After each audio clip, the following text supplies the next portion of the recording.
How everybody, it's Craig from Doc Sports. You're back with your salt and pepper. We're going to cover all 15 Major League Baseball games. And I got Indian Cowboy here, and we do once a week. Every once in a while, we even throw a second one in. But I really like today's card. I think it's a really nice card for Tuesday. I might have said Wednesday. Tuesday, the 24th of June. So let's get going. Before we do so, let's take care of business a little bit. Go to docsports.com/free60. That'll get you a $60 free account. You want to check us out? That's a very simple way to do it. No, you don't have to use your credit card number, nothing. All you got to do is just sign up for an account, use that free $60, and I'm going to have a 7-unit play in Major League Baseball today. I think you said you're going to have a 7-unit play in baseball as well. So you know what that tells me? Get them both. That'll be the $30 if you're an existing customer. Just go to the grid, get them both. How about parlay a little bit? A little sprinkle on the parlay. So make sure you get on those. All you got to do is go over to docsports.com. Under the grid, you'll see our names and get in on all the plays. Okay. Also, don't forget about I'd be remiss if I didn't talk about the Premium and Premium Plus. It's been one of the better things to try us out. All you got to do, very simple, click the link below. It's $19.99. You get IC's Level 1. $49.99. You get IC's Level 1 plus the Premium Plus. You get 3 plays every day. IC, tell them about the Level 1, exactly what they're going to get every day. Yeah, I mean, you get an extra video every single day. Double the dose of me. What can be better? So you get obviously I try to do a daily free play video, but the YouTube Premium is great because you get my total of the day. You get 5 extra selections typically every single day, so you're getting about close to 150 selections off for just $20 a month. And the total of the day is great because Sunday was the Golden State under, by the way, as they face Connecticut. And, you get great totals like that. Not everybody likes totals, so that's why we stick the total of the day on YouTube Premium, and you get an extra video every single day. Between, the premium selections at Doc Sports and between YouTube Premium with 5 thoughts and the daily free pick video with 5 thoughts, you're pretty much covered on every game. So, yeah, so all you got to do, and if you want the Level 2, the Premium Plus, you'll get 3 Premium Plus directly from some of our Doc Sports experts. It's $49.99 a month. That's $2,700 value worth of picks, and you get the Level 1 for IC included. So click the link in the description. To get that price, you have to sign up on the desktop at your Apple and Google Play Store. Charge a premium, and YouTube passes that along to you. We don't get any of that, so make sure. Sign up, save yourself money. It will renew every month until you cancel. You cancel any time, but that way you'll stay in on that lower price instead of getting charged that upcharge of like 10 or 15 bucks, I believe it is. So crazy.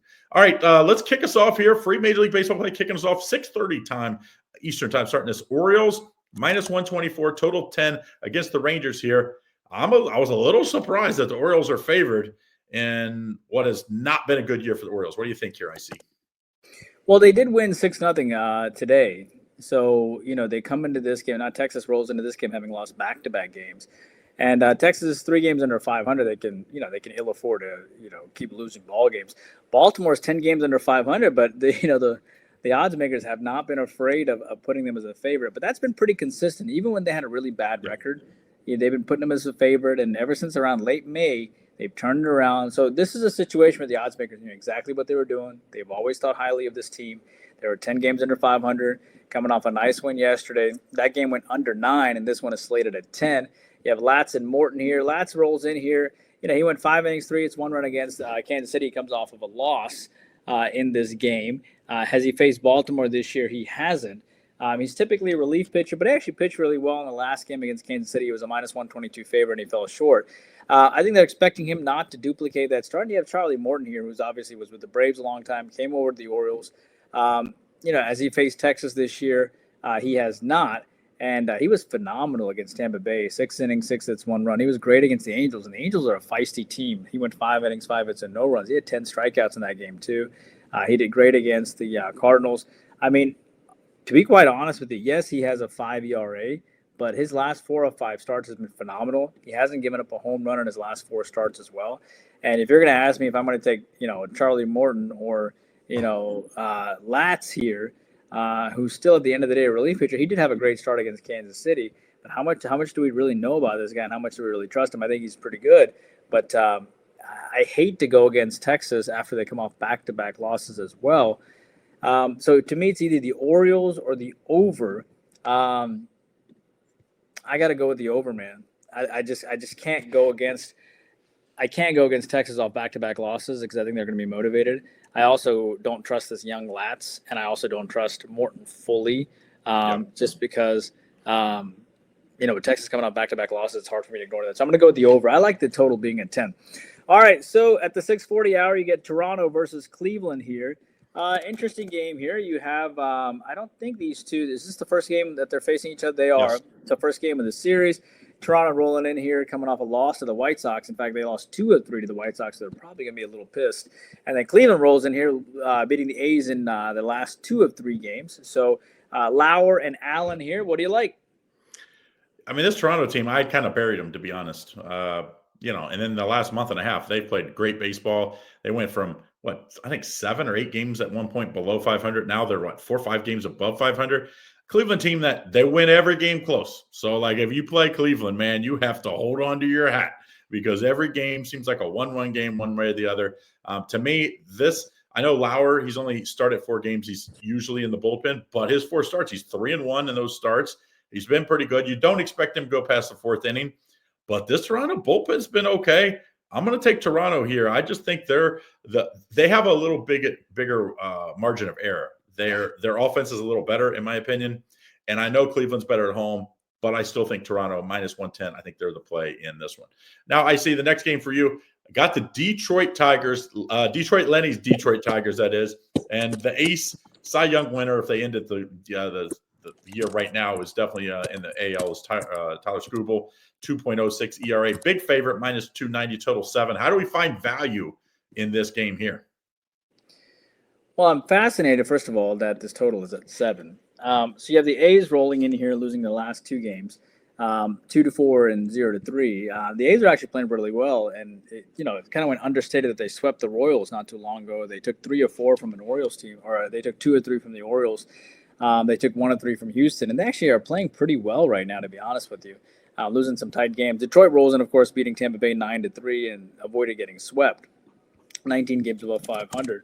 And you get Severino here hooking up against Skubal. Of course, Skubal's a phenomenal pitcher. Severino used to pitch a long time for the Mets and the Yankees, and now, he's over on the other side of the world in Oakland. You get, has he faced Detroit this year? He hasn't. He went 5 innings, 9 hits, and 2 runs against Houston, but 9 hits is quite a lot for him. Last time he gave up 9 hits was against the Yankees. The next game, he only gave up 4 hits to San Fran and didn't give up a run. He comes off a game where 5 innings, 9 hits, and 2 runs, but his last 2 games has been pretty decent. I think Severino, it's like that country song, I ain't as good as I once was, but I'm as good as once as I ever was, that Toby Keith sings. I think he shows up here against Skubal, and, I'm not trying to be a homer here, but, Skubal hasn't faced Oakland either. He comes off 3 straight wins here, 5 innings, 6 hits, and 2 runs against Pittsburgh, but he has given up 5 walks in his last 2 games. I have an eerie feeling here, especially with Oakland playing well, coming off no runs in their last game. I like the A's plus the 1.5 or even plus the 2.5 here. I mean, imagine getting 1.5 runs on a total of 7.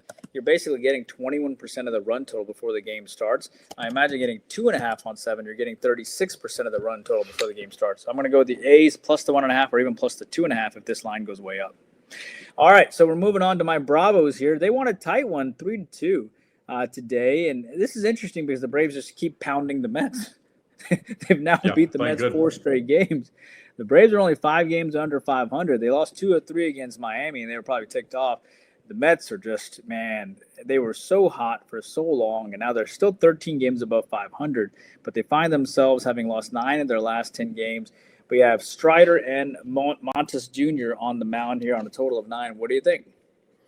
Yeah, first start of the year for Freddie Montes. Not a good year last year, 5+ ERA. Tough one to start against when you're struggling, your team's struggling to give you any run support. I don't see how you don't play the Braves in this one, minus 150. To me, I think you play the first 5 innings. I'm just a little concerned. I mean, the Mets are going to break through eventually. They're going to score some runs eventually. Maybe it's this one. I think maybe it's late. Strider's been great. Look at those last 2 starts, and the Braves are 7-3 in the last 10 games. So give me the Braves first 5 innings, minus 150. I think they are going to be winning after 5 innings, and if they're tied, you get a little refund. So I think this is a safer way. You take the Braves on the money line in the first 5 innings. Now I see I've got a My Reds. It's funny that I got your Braves. Now you get my Reds. Reds at home won today. I believe it was 6-1, something like that. They did one today. Yankees favored in this one, -160. Kind of have their veteran ace Rodon on the mound tonight. Total 9.5 against Nick Martinez of the Reds. What do you like in this one? Yeah, like you said, the Reds came out on top, and they've had a great season so far, to be honest with you. They're 3 games above 500. I think if you told them in late June, 3 games above 500, they would have been thrilled, and they are. 100%. And, they swept the Twins, which was interesting. They took 203 from Detroit, which was interesting. Took 203 from Cleveland, which was interesting. Took 203 from Arizona, which was interesting. So, they did lose 203 to the Cards, but that's okay. And so they come into this game playing really well right now. And you have Rodon and Martinez here. Rodon's interesting. He has obviously not faced Cincinnati this year. He went 6 innings, 4 hits, and 3 runs against the Angels. He did win, but he gave up 3 home runs in that game. When he gives up a few number of hits, they're bad hits. 3 of them were home runs. Then he gave up 7 hits against Boston, but no home runs, but 3 earned runs. And then he gave up 3 hits against Boston. 2 of those were home runs. So a very interesting guy he is, but he has won 5 of his last 7, but he has certainly been hittable of late, giving up 11 runs in his last 16 innings. If you include, that's basically 14 hits, and if you include his walks, you're talking about 20 base runners in about 16 innings. So he's been a little bit sketch. Totals at 9.5, which I love. And then Martinez rolls in here. He actually faced the Yankees for about an inning. Earlier. And, he's been getting some relief performances and whatnot. He really struggled against the Twins, but he's looking to try to bounce back here. And he comes in as a small dog. I think he will pitch better because I think he really wants to be more of a part of this rotation. But I really like the over here. I think the last one going under kind of made sense. I think the Yankees are on the bounce back. I think Rodon is hittable. I think Cincinnati can be an active dog. And I think Martinez will be good, but then in that 3rd or 4th inning, he's going to give up a couple of runs, and I think this one sneaks over. Arizona hooking up against the White Sox here. Arizona was ticked off from losing to the Rockies, and they throttled the White Sox 10-0 in their last game. White Sox won a game. They beat Toronto 4-2, and then, of course, they turned around and got throttled 0-10. Nelson and Leisure here. I hope I didn't get that wrong. And a total of 9. What do you think? Yeah, I mean, yesterday was the good pitcher. I mean, the one pitcher that's pitched well, Shane Smith, yesterday got pounded for the White Sox. I don't think that this is a good sign today. I was a little surprised that the price was only -160, though. That is kind of like, what's going on here? Because on paper, Arizona has an edge, both starting pitching, relief. They have a pitching, offense is way better. You have to take the Diamondbacks -1.5. You just I wouldn't mind laying the -2.5 because when the White Sox lose, they lose big. So get you a little plus money value. If you have to lay the 2.5, I think that's not a problem. You just got to. Sometimes you got to go pound it. You got to pound a big favorite against a bad team. The White Sox are a bad team. Sorry, Griffin is the White Sox fan. Griffin Murray. Murphy's having a rough year, especially with his buddy Nick is across town. He likes the Cubs, and the Cubs are having a great year. So we're fading the White Sox until something changes there, which I don't think is going to change. Next game we have for you, I see Seattle Mariners. Nice win today. It was my top 4 unit play today. Nice win. Twins are favored, though, here against Castillo. Minnesota -115, total 8.5. Game starts 7:40 Eastern Standard Time. What do you like in this one? Well, the same guy that's making the Orioles line must be making the Twins line here because he always puts them as favorites. Yeah. So you have the Twins here who have lost 4 straight games, and yet they come in as a favorite.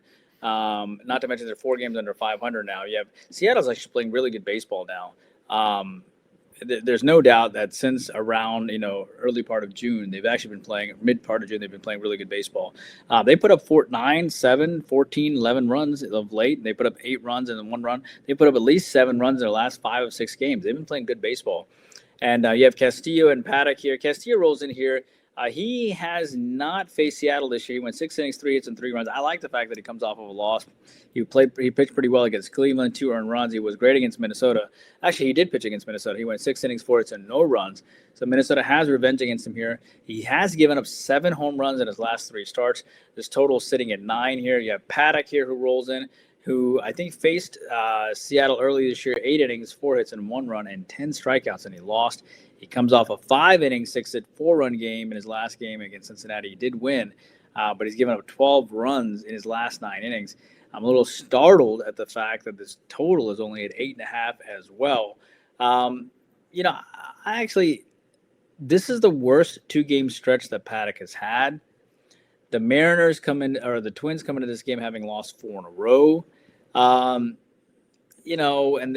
Castillo just dominated this team. So, the Twins do have some revenge. I hate to do this, but it's sort of a homer pick, but I kind of like the Twins here. It makes sense. It's a good public fade. I'm going to back the Twins here. Tampa Bay hooking up against Kansas City here on a total of 8.5. You have Bradley and Bubick here. Tampa Bay, of course, comes off that loss to Detroit, but they did take 2 of 3 from Detroit. Kansas City rolls in here, having lost back-to-back games. What do you think? I mean, what a season the Rays have had. I mean, they started a little slow, and look where they are now. I think it was, 8 games above 500.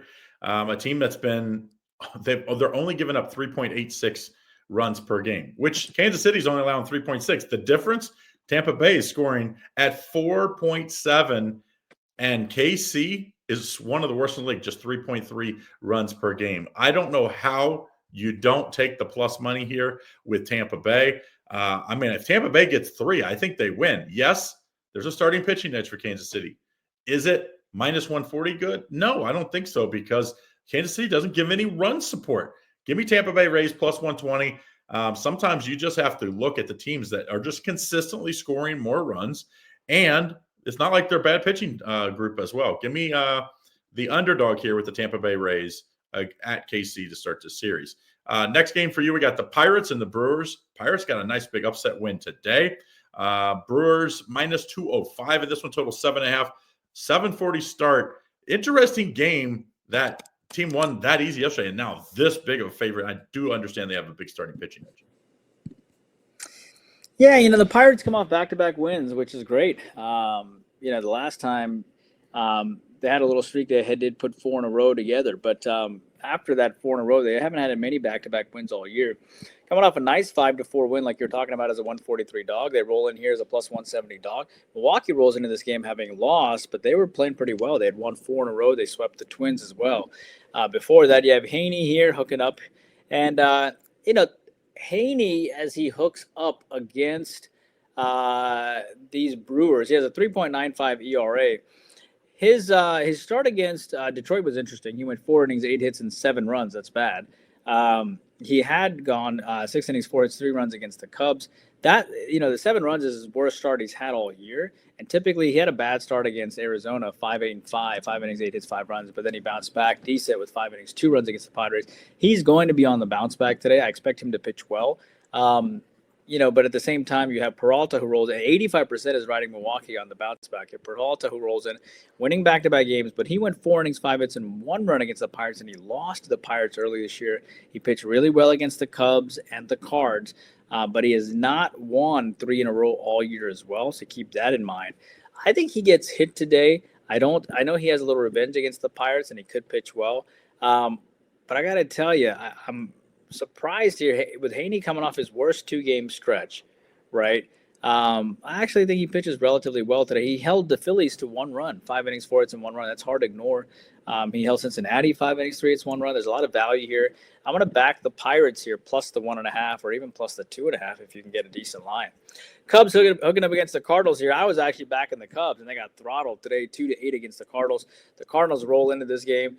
Having won, they're playing pretty well right now, having won 5 or 6 of 7. So as they roll in here, and do you think the Cubs bounce back with Tyon, and then you have McGreevy here with a 2.81 ERA? What do you think? Yeah, the young starter, former first-round pick McGreevy, has been really good. He was good last year. I think he was 3-0. This year, been really good in 2 starts.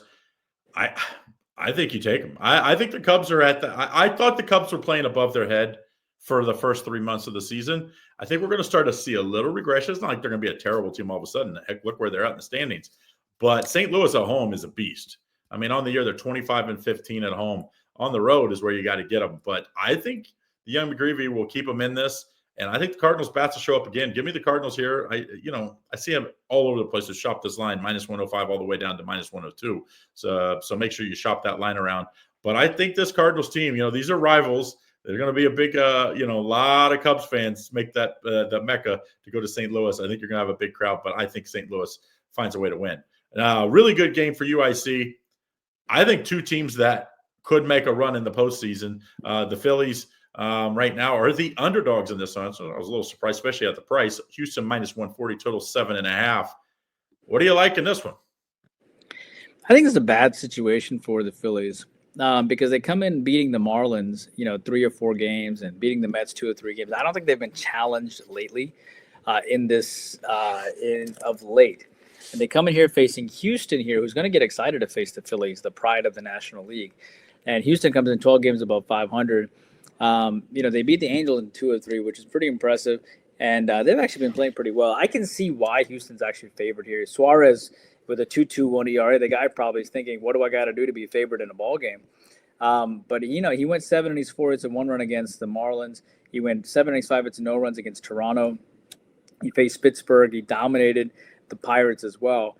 But this could be a bad situation for him. He comes off a season high in strikeouts. I actually think he has an under in strikeouts tomorrow. The last time he had 8 strikeouts, he had 2 strikeouts the following game. And then you have Valdez, who comes in here, and he went 6 innings, 5 hits, and 2 runs against the Athletics. He's actually won, keep in mind now, 8 straight starts. And he only had 3 strikeouts in his last game as well. Previous to that, he had 12, 11, and 9. But he had 5 walks in his last game too. I have a small lean here on the Astros. I think Suarez is going to have a letdown at some point. I think you have to admit that Valdez, the guy had 12 strikeouts in his last game, 11 strikeouts this game before. He dominated the Rays, 9 innings, 3 hits, and 1 run. He can be a stud, and he can be a stud in moments that really matter. And I think this one kind of matters with this interleague matchup. Dodgers hooking up against the Rockies. I have a to-be-determined pitcher. Do you have any different on the Dodgers? Yeah, to me, it's like, minus 230. It should be bigger favorite. I don't care who's starting. You could start a reliever. You could go bullpen day. The Dodgers offense is clearly better. The Dodgers bullpen's better. Marquez for Colorado, 6.16 ERA on the year. He has had 2 good starts in a row, but before that, it was 4, 3, 2, 1, 5. The guy and he doesn't get run support when he's pitching either. To me, I think you just got to take the Dodgers and you lay the minus 1.5, you lay the minus 2.5, or you go find a better game. To me, the Dodgers just clearly are the better team. And yes, they're going to be overbet. They're the Dodgers. So if you don't like laying the big numbers, minus 1.5, minus 2.5, then go find another game and just stay off of this one. But there's only one way to play it. I just don't see how you play Colorado. Like Colorado's just been as Nick Mencken always says, a falling knife. But I got a game for you. Could be a better game than that. And this Red Sox team has been up and down and all around this year. They've been on big win streaks, big lose streaks. Since we talked last, they traded Devers. Red Sox favorite by minus 2.5 in this one. Tyler Anderson's been bad the last couple starts, but on the year he's had some gems. What do you like in this one? Well, the last time we checked the score on this game was 5-5, and now the Angels have taken the lead 5-6. Boston rolls into this game as a minus 200 favorite. Look, man, the Angels, I've gotten to a point now where I just really try not to go against the Angels. They're almost on the no-bet list at this point, or I don't bet on them or against them at this point because they are a feisty team. And Boston rolls into this game having lost back-to-back games, and I like them as my free play just to avoid losing 3 in a row. But unless they fight back, they might lose 3 in a row. I really would like Boston here, especially if they lose this game too. You have Crochet and Anderson here. Crochet rolls into this game having not faced the Angels this year, but 6 innings, 6 hits, 1 run against Seattle. He beat the Yankees as well. He's been pitching really well. He pitched great against the Braves, 7 innings, 5 hits, and 1 run. And then you have the Angels here who have Tyler Anderson who rolls in. Anderson, he pitched against Boston early this year, and he went 4 innings, 7 hits, and 5 runs, and he got rocked. He has given up 18 runs in his last 4 games. He's given up around, that in 16 innings, he's given up 18 runs. And the total comes in, of course, at this game at 8. It comes in at 8. So unless you're expecting, it could be that Anderson shows up in this game. But at the same time, with Boston potentially losing 4 straight, I don't mess with the total. And I would just take Boston on the run line. I think it could be one of those like 4-2 ball games, 5-2, something like that. I'll take a lean here on Boston run line. All right, you have Washington here hooking up on the road against the Padres. You have William and Bergert here on a total of 8.5. Washington, they lost 2 of 3 to the Dodgers, but I thought they played pretty well. And one of those games was a 1-run loss. You got the Padres here, who are 7 games and over 500, took 2 of 3 from Kansas City. And so what do you think here with Williams and Bergert on the mound? Yeah, I mean, I don't know how you take Washington here, though, because anytime you face the big bad Dodgers, and like you said, those games, they were in a couple of those games, even though they got kind of blown out late. I think it was the Sunday game, might have been the Saturday game. But either way, like, and then you have a letdown. You just happen to have a letdown because even though Padres are good and you're going to have probably a nice fan base out there, but it's a Tuesday night. It's like, I just think it's a tough way to get up for him. And to be very honest, Williams has not been great on the year. Trevor Williams has not been very good. He doesn't go deep in games too. Like he always is like a 4-inning guy. He's like allows 2 runs in 4.1 innings, 4 innings. It's like it just puts this bullpen in, and this bullpen's been used a bunch. Early in the year, the Nationals were one of the better teams to bet on. If you bet on money line, they were super profitable. Well, that has turned the case. They are not very. The last month, if you bet on, one of the worst teams in baseball to bet on, even though they're big underdogs. You got to take San Diego. I would probably take them first 5 innings. I just think Bergert's better than Williams. I would probably lay the minus a half a run in the first 5 innings. I think they'll be up in the first 5 innings, and I just don't see how you play the Nationals right now. Last game on the board, and it's one of the worst teams against one of the best teams. Marlins. I mean, they're 31-45 on the year, probably second or third worst team in baseball. The Giants. Been playing pretty daggone good baseball. They're 10 games above 500. I never thought that this team could get there, especially since Verlander, that's pitching today, has not been great. It's really been everybody else. Giants, big favorite, minus 185 total 8. How do you find value in this one? Well, first of all, Verlander is 42 years old, and he's still collecting checks. Big checks too. I know it's amazing. And so Miami rolls in here having beaten my Braves 2 or 3 games. That sucks. They also swept Washington early this year, and they took 1 of 4 from Philadelphia. San Francisco took 2 of 3 from Boston, and they did win the rubber game. 10 games above 500, which is surprising. Quantrell here hooking up, and he hasn't faced San Fran this year, but 4 innings, 4 hits, 3 runs against the Phillies, a little sketchy. 5 innings, 6 hits, 3 runs against the Pirates, sketchy. His last 2 starts have actually been his worst 2 starts of the year. Meaning like combination. The previous worst combination was against the Phillies in Seattle when he gave up 11 runs in the last 2 stretch. Now he's given up 6. But prior to that, between the last 3 and 3 runs, he'd given up 2, 2, 1, 1, 3, 1, which is pretty good. And that included the Dodgers, the Angels, the Rays, and the Giants as well. Some good teams. So he has faced the Giants. He went 5 innings, 8 hits, and 2 runs last time. He comes off of 2 sketchy kind of starts. He has revenge against these Giants. I like the over on the prop for sure. He only had 2 strikeouts, he had 7 strikeouts against the Giants last time, but he only had 2 strikeouts against the Phillies. He has not gone back-to-back games except once with just 0 and 2 strikeouts. So I like him on the over prop for the strikeouts. I think it's decent value, but I like these ugly dogs. I have nothing against Verlander here. When Verlander, he has not pitched against Miami this year, but he comes off a bad start. 4 innings, 7 hits, and 3 runs. He only lasted 4 innings against the A's, 4 innings, 3 hits, and 2 runs. He hasn't gone deep into ball games. He's gone only to 6 innings about 4 times. I think there's decent value here. I actually like the over too, but I was surprised the total came in at 8. I think we're underestimating Quantrell a little bit here. I'm going to take the 1.5. Yeah, and just so we'll give a little update here. Nationals are winning in the top of the ninth, 10-3, and the Red Sox are losing now 9-5 in the bottom of the 8th, and still 2 guys on. So it does look like the 2 big underdogs, the Angels and the Nationals, will get it done to finish up. So I just wanted to round up. We didn't mention that, so give you an update. All right. So that's what you have. Go to DocSports.com. Get in on our 7-unit plays today. We both have 7-unit winners in Major League Baseball. I'll have a little play, of course, in the WNBA, and I'll prayer prop as well. So make sure you check those all out. But the 7-unit plays for both of us is going to be in baseball, so make sure you check that out. And then click the link in the description and do it on the desktop to get in on the YouTube Premium Plus or Premium. It is a heck of a value, and it gives you a little, even if you're on our Premium plays over the website, you get a little extra plays, and it gives you value. That's what you're here for. It's like shopping your lines. This is like shopping the cappers. So make sure you check us out here at Premium and Premium Plus. Click the link here at YouTube. All right, IC, thanks again for joining in, everybody. Have a good Tuesday. We will see you back again probably next week. It'll be either Monday or Tuesday. and we'll see you again. Good luck, and hope all your bets are winning ones.